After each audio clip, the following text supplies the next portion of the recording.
Bloomberg News said. Fear of Trump triggers deep spending cuts by nation's second-largest union.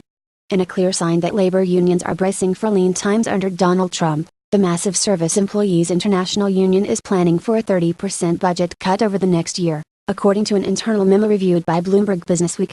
Because the far right will control all three branches of the federal government, we will face serious threats to the ability of working people to join together in unions, CEU President Mary Kay Henry wrote in an internal memo dated December 14.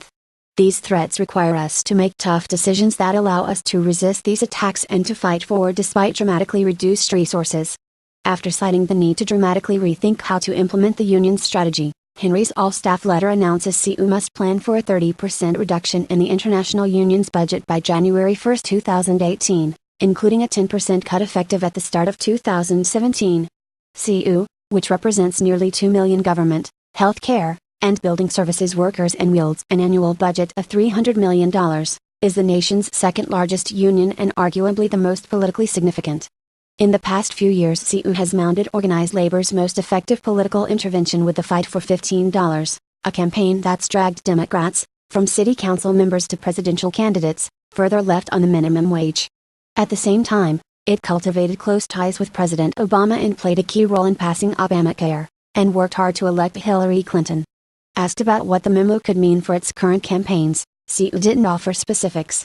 As we prepare to fight back against the forthcoming attacks on working people and our communities under an extremist-run government, we know we must realign our resources and streamline our investments to buttress and broaden our movement to restore economic and democratic opportunity for all families, said spokeswoman Sahar Wali. As part of this process, we are currently looking at possible ways to improve our budgets. CEU, like most of its peers, was already in a state of slow-motion crisis before Trump's victory. Things will only get worse after inauguration, when organized labor will find itself without a friend in the White House. Unions will instead be up against unified Republican control of the federal government and of half the nation's state governments, where labor organizers have already suffered some severe blows. Absorb the short-term losses and strengthen ourselves to win big in the future. In Michigan, for example, Republicans in 2012 passed a private sector right-to-work law that let workers decline to fund the unions representing them, a public sector law doing the same for government employees, and a third law stripping University of Michigan graduate student researchers and home health aides of their collective bargaining rights. Afterwards, CEU's Michigan healthcare local lost most of its membership. With Republican dominance in Washington, the threats to CEU will get more grave. Everything from slashing healthcare spending to passing a federal law extending right to work to all private sector employees could be on the table. One of the most widely expected scenarios is that a Trump appointee will provide the decisive fifth vote on the Supreme Court's labor cases. The court already ruled in 2014 that making government-funded home health aides pay union fees violated the First Amendment, and a future case could apply the same logic to all government employees, effectively making the whole public sector right to work. CEU was bracing for such a ruling earlier this year, in a case called Friedrichs v. California Teachers Association, but got an unexpected reprieve when Scalia's death left the court tied 4-4. With several similar cases brought by union opponents already making their way through lower courts, it may not last for long. The December 14 internal memo from CEU's president doesn't specify which threats necessitate planning for a 30% cut or how particular programs could be affected. It does reference the next congressional and presidential election cycles, saying the union needs to focus our resources and energy on the fights that position us to retake power in 2018, 2020 and beyond, as well as position itself to take on the forthcoming attacks, absorb the short-term losses and strengthen ourselves to win big in the future. The Trump-induced drought could affect the fight for $15, which has swept across the country as a blend of legal and regulatory attacks, media and political pressure, and high-profile workplace strikes. The goal has been to force higher pay standards in the low-wage economy and to compel the virtually union-free fast food industry to embrace some form of unionization. CEU has spent tens of millions on the campaign since 2012. The unorthodox campaign has pulled off some big coups, including $15 wage laws passed this year in California and New York State, but there's been no national agreement. Even before Trump's win, the prospect of a Friedrichs loss and the array of attacks facing unions had some skeptics wondering how long CEU could afford to keep funding the $15 wage push without any matching influx of fast food union dues. CEU leaders around the country have countered that the emergence of a popular Fight for $15 movement, whose strikes and slogans now encompass workers in CEU's traditional industries, is already paying off by making it easier for home care workers to win bigger raises and galvanizing support for airport workers in unionization campaigns. They say the high-profile campaign is inspiring many more workers, including the government employees that the Supreme Court could soon give the option to opt out of fees, to want to be involved in CU. Asked last year whether, if labor lost the Friedrichs case, she would redirect funds away from the fight for $15, CU's Henry answered, "Absolutely not." She added, "You can't go smaller in this moment. You have to go bigger." Now the video. And you know, we did a great job for Carrier with the help of Mike Pence. We did a great job, but, you got to understand, we got to that table a little bit late. They already had built their factory in Mexico and lots of other things, and yet we saved a tremendous number of jobs. All right, well, that was President-elect Trump talking jobs tonight at a rally in Michigan. Ironically, while Mr. Trump won the White House thanks to support from organized labor strongholds like Michigan, Ohio, and Pennsylvania, some major media outlets are now suggesting Trump is getting ready to go to war on unions. Comes after the president got involved in a plan for Carrier Air to move some of its operations south of the border. Mr. Trump helped halt what would have been more than 1,000 job cuts. And then he took criticism from the local union boss, who seemed to suggest that President-elect should have done more. Joining me now, Anthony Scaramucci, member of President-elect Trump's transition team, executive committee, and Bud Jackson, Democratic strategist and chairman of American Working Families Political Action Committee.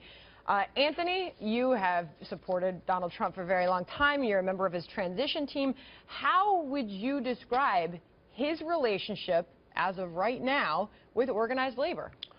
Well, he's definitely not going to war with the unions. I think he has a little bit of an issue with union leadership that is questioning his advocacy for the regular union member. And so speaking as a child of a union member, what I would say to fellow union people out there is you finally have a real friend in the White House. So here's a guy that went out of his way during his transition with Vice President-elect Pence to bring people's jobs into Indiana and to keep them there. And so what I would say, Sandra, to all the union members out there, you got a friend in the White House, but union leadership should stay on their toes. That would be the message. But it is an important distinction to make. Donald Trump, in the series of tweets, saying that union boss is a terrible leader and doing a terrible job, he's attacking the leader, not the union itself or organized labor in general. He's attacking a local leader who's representing his working members.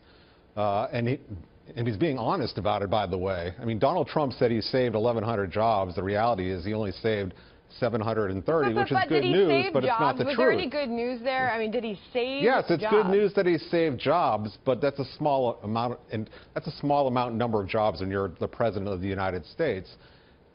What he just did is basically practicing socialism.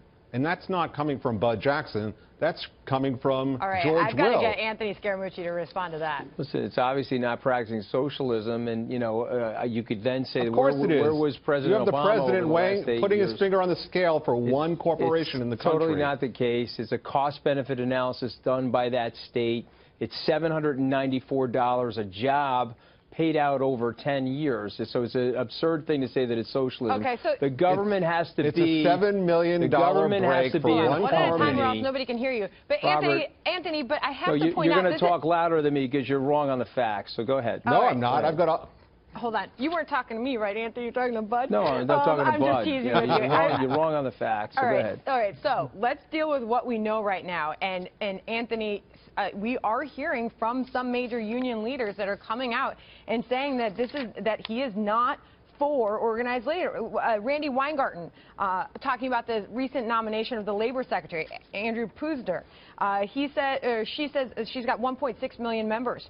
She says by picking him to be Secretary of Labor, the president-elect makes a mockery of those promises and puts the Department of Labor, which was created to help workers, squarely in the hands of titans of corporate America. So she actually sounds, well, she sounds like a labor-leading plutocrat herself by making a statement like that. And I think actions have to speak louder than words. And what the left is really concerned about, Sandra, is that Mr. Trump and his team is going to hijack their constituency the same way that constituency was hijacked behind that supposed blue wall of Wisconsin and Michigan and Pennsylvania. And so what those labor leaders are really fearful of is that they've ignored their base for such a long period of time that they've allowed Mr. Trump and our team to come in there and be advocates for them. All right, Bud, and I have to reference what's going on with the economy right now, Bud, because there seems to be a lot of optimism out there about what President-elect has announced, the picks that he has made so far. This recent CNBC All-American Economic Survey for the fourth quarter found that the percentage of Americans who believe that the American economy will get better in the next year has jumped 17 points to 42%. The stock market again closed at an all-time high today. People seem to like what is going on.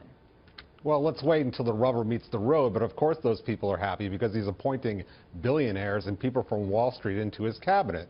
And we talk about facts in terms of helping working people. Let's look at who he's appointing to these certain positions. I agree with Lee Saunders, the president of AFSCME, who said during the campaign, Donald Trump talked a good game to working people. But right now he's appointing people and he's stacking the deck against working people. It's totally He's false. got a guy working for the Labor Department right now whose own business was cited, over 50% of his restaurants was cited by the Labor Department, that he's now going to head for violating the law. And now this guy is going to be running it? I mean, It's like appointing criminals to a parole Anthony, board. I want to give the last word to you. I know that you meet with the president-elect on a pretty regular basis. We just saw the video of you going in and out of the lobby there at Trump Tower. What are the president-elect's thoughts right now on organized labor? He loves people that are in the blue-collar community and that are part of the labor community. And Andy Puzner is going to be focused on bringing high-quality jobs for those people. Do you think it's a good idea for him to be attacking the union leaders in the form of Twitter like he is? I think it's a good idea to save the jobs, Sandra. When the union leaders are attacking him, Mr. Trump is a non-politician president, and he's going to fight back. And the people love it. He's the executive producer of Celebrity Apprentice, and he's behaving that way. Thanks to both of you for being here tonight.